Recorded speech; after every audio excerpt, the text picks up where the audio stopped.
Hello everyone, स्वागत है आप लोगों का। उम्मीद है कि आप लोग बहुत अच्छे होंगे, आप लोगों की तैयारी बहुत अच्छी चल रही होगी। एक और बेहतरीन लेक्चर जो अभी तक जितने भी लेक्चर हमने लिए हैं उसमें एक बहुत माइंड ब्लोइंग लेक्चर है। आपने हर किसी से सुना होगा कि सिलेबस की समझ आपको होना चाहिए, सिलेबस पढ़ो, सिलेबस पढ़ो, सिलेबस पढ़ो। लेकिन सिलेबस में क्या प्रायोरिटी कर सकते हैं आप किसी चीज़ को?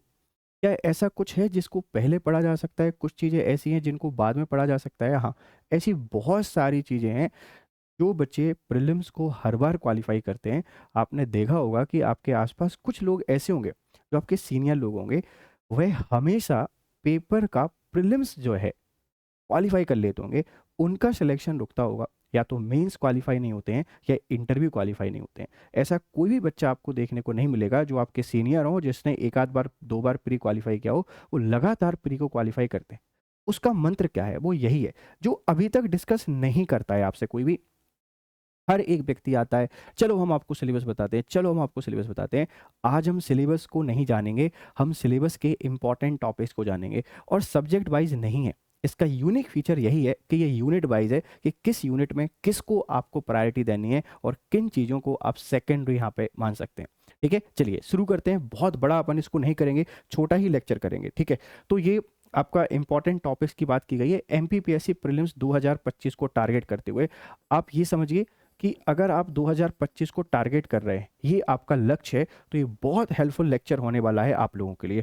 ठीक है प्यारे बच्चों, देखो सबसे पहले हिस्ट्री की बात करते हैं। हॉरिबल एक सब्जेक्ट जो बच्चों को कहीं ना कहीं बहुत ज़्यादा परेशान करता है। और हम लोग क्या करते हैं, जैसे ही हिस्ट्री की बात आती है, एड़ी चोटी की जोर लगा के सब कुछ पढ़ने की कोशिश करते हैं। इस सिलेबस को आप अगर एस करना चाहते हैं, आसानी से सब कुछ कवर करना चाहते हैं, अच्छा स्कोर करना चाहते हैं, तो मेरा जो मानना है वो ये है कि आप ना सिलेबस की पहली वाला जो टॉपिक है, आप इस टॉपिक को पढ़िए। अब इस टॉपिक को भी ना डेप्थ जाने की जरूरत नहीं है, आप लोगों को गहरा नहीं जाना है। बच्चा क्या कर रहा है, डेप्थ में भाग रहा है। देखो, इसको मैंने इंग्लिश में इसलिए नहीं रखा है क्योंकि ये सब भरा भरा हो जाता है, हौच पौच हो जाता है, हिंदी में ही रखा है। तो इंग्लिश वाले बच्चे आप अपने सिलेबस के हिसाब से देखना कि पहला जो concept and thought of ancient history या एंशियंट नॉलेज ऑफ इंडिया के हैं, उसके बारे में सारी चीज़ें, इनका सरफेशियल आपको पता होना चाहिए। जितना सिलेबस में लिखा है उसके आसपास की थोड़ी थोड़ी चीज़ें, बहुत गहरा नहीं जाना है। और आखिर में आप लोग यहाँ पे आ जाएंगे तो इसमें जो दो चीज़ें हैं, दो, एक ये और ये 19वीं और 20वीं शताब्दी, बीच का मामला अगर आपसे नहीं भी बनता है, मतलब छोड़ के नहीं जाइए अगर आपके पास टाइम है। बहुत मुश्किल अगर आपको लग रहा है तो मत पढ़िए, कोई दिक्कत नहीं है। आप ये पहला वाला टॉपिक है और ये दो लाइनें जो है, क्योंकि आज़ादी के बाद एकीकरण तो हम लोग कई बार पढ़ते हैं, पॉलिटी में पढ़ते हैं, एमपी में पढ़ते हैं, तो हिस्ट्री में पढ़ने की कोई नीड नहीं है इसको। ठीक है, तो पहला वाला लाइन पढ़ेंगे और ये दो वाली लाइन। इसमें भी ना देखो, जैसे नेशनल मूवमेंट है, भारतीय स्वतंत्रता संघर्ष, तीन चार चीजें हमको जाननी है कि भाई कौन सा मूवमेंट मूवमेंट किस प्लेस पर हुआ, कौन सा पर्सन है, इसके कॉज क्या है।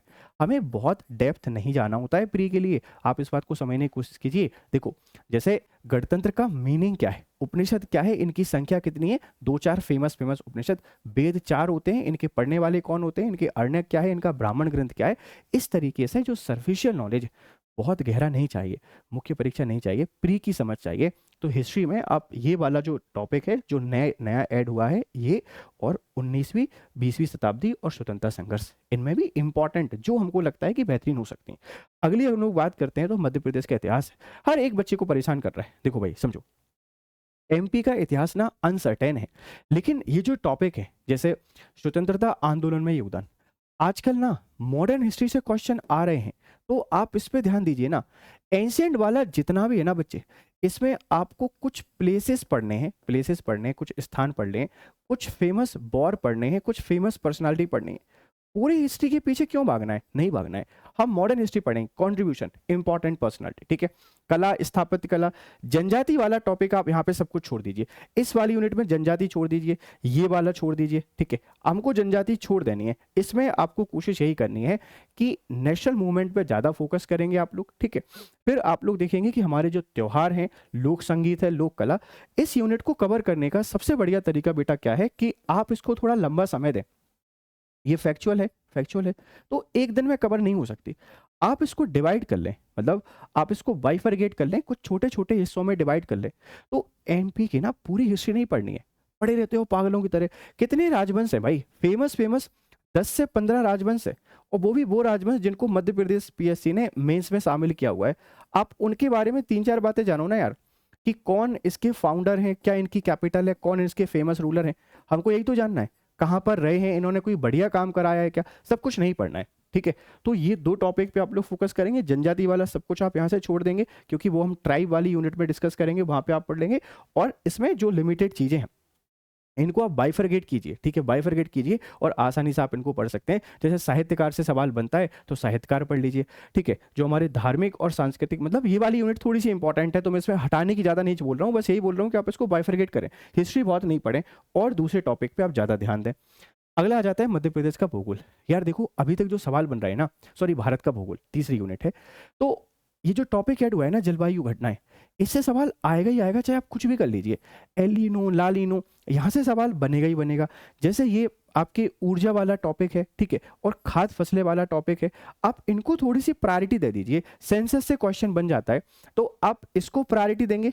फिर आप लोग जो खाद्य फसलें वाला टॉपिक है, श्री अन्न को ऐड किया गया है, हरित क्रांति को ऐड किया गया है, आप इस पर ध्यान देंगे। प्राकृतिक आपदाओं में तो रिसेंटली कौन से आए हैं, देखो सीधा साइक्लोन लिखा हुआ है, तो आप recent cyclone, recent flood flood और रीसेंट जो अर्थक्वेक है, आप इनको बस ऐड करने की कोशिश कीजिए। और जनसंख्या में जो लिखा हुआ है बस इन पर ही फोकस करना है। पहली वाली यूनिट बहुत बड़ी है, हम लोग हमेशा से पढ़ते आ रहे हैं, बचपन से पढ़ते आ रहे हैं, कवर हो जाए तो बहुत अच्छी बात है, नहीं होती है तो हमें इन पे ज़्यादा फोकस करना है। पहला ये और ये वाले, ठीक है बच्चे। इसमें भी क्या फोकस करना है, जैसे गैर पारंपरिक स्रोत हैं, ठीक है, तो गैर पारंपरिक स्रोत में अब पूरा नहीं पढ़ना है, आप जाइए, आप देखिए उत्पादन, कि भाई कौन ज़्यादा उत्पादन कर रहा है, कौन ज़्यादा प्रोडक्शन कर रहा है। हम लोग हरित क्रांति की इतनी डेप्थ में चले गए कि परेशान हो गए। नहीं नहीं नहीं, सरफेशियल नॉलेज जितना जरूरी है आप उस पर काम कीजिए, ठीक है। तो इंडियन जियो में पहली वाली यूनिट में बहुत समय लगेगा, पढ़ना है, छोड़ना नहीं है, लेकिन पहले इनको प्रायोरिटाइज आपको करना है कि यहाँ से सवाल हमको देखने को मिल ही जाएंगे। मध्य प्रदेश का भूगोल है यार, ये तो बच्चा बच्चा जानता है। मैं बोलूँगा आप इस वाली यूनिट में जैसे जलवायु से सवाल बन जाता है, एक फॉरेस्ट से सवाल बनता है, एक नदी से सवाल एक नदी से सवाल आपका बन रहा है ना, ये हमेशा से सवाल आपके पास बनते हैं। और इसी के साथ में फिर आप देखेंगे कि जो आपके खनिज संसाधन है, एक आध खनिज का उत्पादन और जनसंख्या, है ना। तो वैसे सारी यूनिट इंपॉर्टेंट है, बट फॉरेस्ट से एक सवाल बनता है, एक नदी से बनता है, क्लाइमेट से। तो पहली प्रायोरिटी क्लाइमेट को दीजिए, फिर आप फॉरेस्ट को दीजिए, फिर आप रिवर्स को दीजिए, और फिर आप जो भी ठीक आपको फसलें उत्पादन वगैरह देख लीजिए। इंडेक्सेस बस देखना है, ज़्यादा डेप्थ में जाकर नहीं पढ़ना है, ठीक है। फिर है भारत एवं मध्य प्रदेश की संवैधानिक व्यवस्था। देखो संविधान सभा इनका फेवरेट है, यहाँ से सवाल आता है। कार्यपालिका में राष्ट्रपति साहब इनके बड़े फेवरेट हो गए, यहाँ से क्वेश्चन बन ही जाता है, कोई दिक्कत नहीं है, ठीक है। एक अमेंडमेंट आता ही है। मौलिक अधिकार, ठीक है, मौलिक अधिकार, डीपीएसपी, एफडी सर्फिशियल पढ़ लो, कोई दिक्कत नहीं है। आयोग से आजकल सवाल बन नहीं रहे हैं, ठीक है। पंचायती राज व्यवस्था पता नहीं क्या हुआ है, लेकिन सुशासन से सवाल जरूर आएगा, इससे सवाल आएगा, इससे सवाल बनेगा। तो संविधान सभा को प्रायोरिटी दीजिए। अब मध्य प्रदेश में सुशासन को, गुड गवर्नेंस को प्रायोरिटी दीजिए। इसी के साथ में आप लोग देखेंगे संविधान संशोधन को दीजिए, फिर इसमें राष्ट्रपति को दीजिए और संविधान सभा को, ये इसकी प्रायोरिटी है। पढ़ सब लीजिएगा, बट इससे आपका सवाल बाहर नहीं जाना चाहिए, आपसे हमेशा इसमें सवाल बनना चाहिए, इस बात को ध्यान रखिएगा। फिर हम लोग बात करते हैं अर्थव्यवस्था। देखो भारत की अर्थव्यवस्था को तो इन लोगों ने साइड ही कर दिया है, तो क्या करना है ना बच्चे, बजट पढ़िए, बजट प्लस इकोनॉमिक सर्वे, और दोनों का पढ़ लीजिए। किसका, इंडिया की भी पढ़ लीजिए और स्पेशली एमपी का भी पढ़ लीजिए। अब देखो इसमें ना ये सारी चीजें आपको आनी चाहिए, सब कुछ नया का नया है। अब जो भारतीय अर्थव्यवस्था की नवीन प्रवृत्तियां छोड़ देंगे तो भी कोई दिक्कत नहीं है। वित्तीय संस्थाओं में आप बस ये देखिए कि ये संस्था क्या है, ये क्या करती है, इसकी स्थापना कहाँ पर हुई, उसका हेडक्वार्टर कहाँ पर है, ये वाले टॉपिक पे थोड़ा सा हम लोग फोकस करें, ठीक है। बाकी एमपी में सतत विकास, ठीक है, कृषि उद्योग, आत्मनिर्भर मध्य प्रदेश, ये पूरी यूनिट इंपॉर्टेंट है। एमपी में हम चीजों को हटा नहीं रहे, लेकिन फिर भी देखिए भारतीय अर्थव्यवस्था को नहीं पढ़ेंगे तब भी चल जाएगा। इनमें भी सरफेशियल नॉलेज चाहिए, सरफेशियल कि हमसे बनना चाहिए। सुशासन वाले टॉपिक से क्वेश्चन बनेगा ही बनेगा, आईपीआर से क्वेश्चन बनेगा, एक जिला एक उत्पाद से क्वेश्चन बन जाता है। हमारी टारगेट ऐसा होना चाहिए कि जो इंपॉर्टेंट चीजें हैं उनको पहले पढ़ें, बाकी सारी चीजों को आप लोग बाद में पढ़ें, ठीक है भाई। एमपी की यूनिट। फिर हम लोग बात करते हैं विज्ञान एवं पर्यावरण। देखो यार ये वाला क्वेश्चन ना पूछा ही नहीं जा रहा है, ये वाला क्वेश्चन भी नहीं पूछा जा रहा है, आ जाएगा तो कोई दिक्कत नहीं है। उपग्रह एवं अंतरिक्ष प्रौद्योगिकी में भारत की उपलब्धियां, यार जो रीसेंट हुए हैं ना, आप उसको देख लीजिए। अब ये पोषण इनका फेवरेट हो चुका है, जेनेटिक्स इनका फेवरेट है, ठीक है। सतत विकास की अवधारणा, एसडीजी हम लोग वहां भी पढ़ेंगे। फिर जो प्रदूषण है, ये प्रदूषण बहुत फेमस है इनका, ठीक है। जो जैव विविधता है, ये जैव विविधता।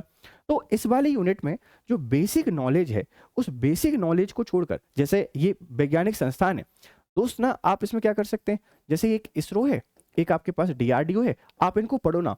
हमको प्री के लिए ना बहुत डेप्थ नहीं जाना है, बहुत डेप्थ नहीं जाना है, ऊपर ऊपर से जितना आराम से आप लोग पढ़ सकते हैं वही आपको करना है, ठीक है प्यारे बच्चों। जैसे अनुवांशिक रोग है, सिकल सेल आया था, वो आएगा, चाहे कुछ भी कर लीजिए, ठीक है। तो ये जो टॉपिक है आप इन पे फोकस कीजिए। मानव शरीर की संरचना, मतलब इसको छोड़कर आप इन पे थोड़ा फोकस करेंगे। जैसे ये पर्यावरणीय कारक है, इनमें पारिस्थितिकी तंत्र से नहीं आ रहा है, लेकिन जैव विविधता आ रही है, ठीक है। फिर प्रदूषण से सवाल बनता ही बनता है, आपदा एवं प्रबंधन से नहीं बन रहा है प्री में, लेकिन यहाँ से सवाल बन रहा है, आप इस पर फोकस करेंगे, ठीक है भाई। चलो आगे बढ़ते हैं, यूनिट 8 की बात करते हैं। देखो यार ना, इसमें उन्होंने सिंपल सी बात कर दी है। क्या कर दिया है कि जो भी कोई व्यक्ति है, व्यक्ति जो फेमस व्यक्ति है, आप उस व्यक्ति को पढ़ लीजिए। कोई भी फेमस इवेंट है, वो इवेंट आपको पता होना चाहिए, और ये सारी चीजें एमपी के कॉन्टेक्स्ट में बहुत अच्छे से आपको पता होना चाहिए, बस। तो इसकी समस्या अभी आपको नहीं लेनी, अभी से नहीं पढ़ना है। ये प्री के टाइम पे बहुत सारे टीचर आपको पढ़ाते हैं, उस टाइम पे हम भी आपको पढ़ा देंगे, टेंशन नहीं लेना इस बात को लेकर, ठीक है। पीडब्ल्यू आपको पढ़ाएगा ही पढ़ाएगा। यूनिट 9 यार देखो, एक ऐसी अनसर्टेन यूनिट है, लेकिन फिर भी मैं आपसे कहूंगा कि जैसे आपका रोबोटिक्स है, ठीक है, ई गवर्नेंस है, ई गवर्नेंस, इसके साथ में जो आपकी internet and social networking sites हैं, सारी चीज़ें नहीं भी बनती है ना, तब भी कोई दिक्कत नहीं है। क्योंकि यार अगर ये आएगा ना, अगर ये सरल आएगा, सरल, तो सबसे बनेगा। और अगर ये कठिन आया ना, कठिन, तो फिर किसी से नहीं बनेगा। बट फिर भी रोबोटिक्स, आर्टिफिशियल इंटेलिजेंस, एआई, यहाँ से सवाल बनने की पूरी संभावना है। इंटरनेट, सोशल नेटवर्किंग प्लेटफॉर्म्स हमको पता होना चाहिए। बाकी फिर आप देख लीजिए, कंप्यूटर बनता है तो बनना है, नहीं बनता है तो कोई दिक्कत नहीं है। आप इतना पढ़ के चलिए, आपका काम बहुत आसानी से हो जाएगा। यार यूनिट 10 में ना वैसे ही इतना परेशान कर दिया, इतनी सारी जनजाति ऐड कर दी। आपने सामान्य सी चीजें देखो, सामान्य सी, हमको पता होना चाहिए कि जो जनजाति है ये क्या है, क्या है, इसकी सब ट्राइब क्या है, कहाँ पे लोकेटेड है, कहाँ पे लोकेटेड है, और इनके मेन मेन जो फेस्टिवल होते हैं वो फेस्टिवल्स। लास्ट टाइम जितना नहीं पढ़ना है, पागलों की तरह जनजाति नहीं पढ़ेंगे। इस बार जो जनजातियां हैं उनको बहुत लेस इंपॉर्टेंस देना है। मतलब पढ़ना तो है, पूरी यूनिट है, लेकिन बहुत कुछ नहीं पढ़ेंगे, कम कम चीज़ें पढ़ेंगे। जनजाति क्या है, इसकी सब ट्राइब का है, कहाँ पे लोकेटेड है, इनसे संबंधित कोई एक महान व्यक्ति है तो उसको देख लेंगे, और कुछ स्पेशल फेस्टिवल हैं। सारे फेस्टिवल नहीं पढ़ेंगे, जो हमने उल्टे सीधे इतने सारे फेस्टिवल पढ़े, तो लिमिटेड चीज़ें आपको यहाँ पे पढ़ना है। तो जनजाति जनजाति पढ़ लीजिए बस, आपका काम यहाँ पे बहुत आसानी के साथ हो जाएगा। देखो अब ना इस लेक्चर को लेकर बड़ा डर है, अरे सर आपने बोला ये पढ़ लीजिए और ये मत पढ़िए। यार ये ना, ये इंपॉर्टेंट टॉपिक्स हैं, मतलब आप समझो इस बात को। मेरा ऐसा कहना नहीं है कि आप कुछ भी छोड़ दीजिए, आप पढ़ के सब कुछ जाइए, लेकिन हमको प्रायोरिटी करना आना चाहिए। प्रायोरिटी करना कैसे आना चाहिए, मैं आपके 2 मिनट और लूँगा बस, ज़्यादा बड़ा लेक्चर मुझे यहाँ पर नहीं करना है। किसी भी टॉपिक की ना इम्पोर्टेंस अगर आपको समझना है ना, इम्पोर्टेंस, तो सबसे बढ़िया तरीका होता है ना बच्चे, वो क्या होता है, PYQ एनालिसिस। आप एक बार PYQ एनालिसिस करके देखिए, पिछले 4 साल के PYQ आपको बता देंगे कि ऊँट किस करवट बैठ रहा है। तो जो भी कोई न्यू टॉपिक ऐड किया गया है, न्यू टॉपिक ऐड किया गया है, वो हमें पता होना चाहिए, पता होना चाहिए, ठीक है। दूसरा बेटा क्या है, जो थोड़ा सा टफ टॉपिक है, जो थोड़ा सा टफ टॉपिक है, हमसे बनना चाहिए, हमसे बनना चाहिए। और कुछ ऐसे टॉपिक होते हैं ना जो थोड़े से प्री और मेंस से डिफरेंशिएट कर रहे होते हैं, तो पीटी और मेंस में जो डिफरेंशिएट कर रहे हैं, वो सारे टॉपिक हमको पता होना चाहिए। पढ़ना तो सब कुछ होता है, लेकिन हर एक यूनिट में कुछ इंपॉर्टेंट चीज़ें होती हैं, और इन्हीं इंपॉर्टेंट चीज़ों को बताने का मैंने प्रयास किया है। ऐसी मुझे पूरी उम्मीद है कि आप इस बात को मानेंगे, और एक हायरार्की डिसाइड कीजिए। जो बड़ी बड़ी चीज़ें हैं ना, उनको पहले मत पढ़िए, पहले छोटी छोटी स्मॉल स्मॉल स्टेप के पीछे भागिए, और उनको ना आसान बनाने की कोशिश कीजिए। हम लोग चीज़ों को कठिन बनाते हैं, कठिन नहीं बनाना है। अब नदी के बारे में बहुत कुछ पढ़ रहे हैं, नदी कहाँ से निकलती है, कहाँ समाप्त होती है, लंबाई क्या है, सहायक नदियाँ कितनी है, इतना मुझे पता नहीं है। बाकी मैं पता नहीं है और क्या क्या ढूंढ के ला रहा हूँ, नहीं ऐसा मुझे नहीं करना है। कौन कौन से पर्वत कहाँ पर है, मुझे पूरा फिजियोग्राफिक डिवीजन आता है, पर मुझे पीक्स ही नहीं पता कौन कौन सी पीक है, कौन सा माउंटेन कहाँ सिचुएटेड है। तो चीज़ों को आसान बनाना है, मुश्किल नहीं बनाना है। ये मेरा एक ऑब्जर्वेशन है, बाकी आपको जैसा ठीक लगता है आप उस तरीके से पढ़ाई कर सकते हैं। ऐसा नहीं आप इसी को फॉलो करेंगे। हाँ, अगर मेरी बात को मानना चाहें तो मान सकते हैं कि जो छोटी चीज़ें हैं उनको पहले प्रायोरिटी दीजिए, जो नया ऐड हुआ है उसको पहली प्रायोरिटी दीजिए, जो आसान है उसको पहले कंप्लीट कीजिए, मुश्किल चीज़ों में खुद को खोए मत रखिए। और प्री के लिए ना बहुत डेप्थ नहीं पढ़ना है, बहुत गहरा नहीं पढ़ना है, ऊपर-ऊपर चीज़ें पढ़िए कि सामान्य जानकारी, हरित क्रांति क्या होती है, कहाँ से शुरू हुई, कहाँ कौन इसके फादर थे और इसका प्रभाव ज़्यादा किस पे पड़ा। पहली कब आई, दूसरी कब आई, एल नीनो, ला नीनो क्या है। हमको वॉकर सेल और ये सेल एल नहीं पढ़ना है, बड़ा सिंपल पढ़ना है। आई होप आप मेरी बात को समझ पा रहे होंगे। आप इस पर अपने फीडबैक ज़रूर दीजिएगा। थोड़ा-सा मेसी-मेसी लग रहा है मुझे, पर कोई बात नहीं, आगे और बेहतर बनाने का प्रयास करेंगे। खुश रहें, मस्त रहें, बढ़िया तरीके से पढ़ाई कर रहे थे। Thank you very much for discussion. Have a nice time. Good day.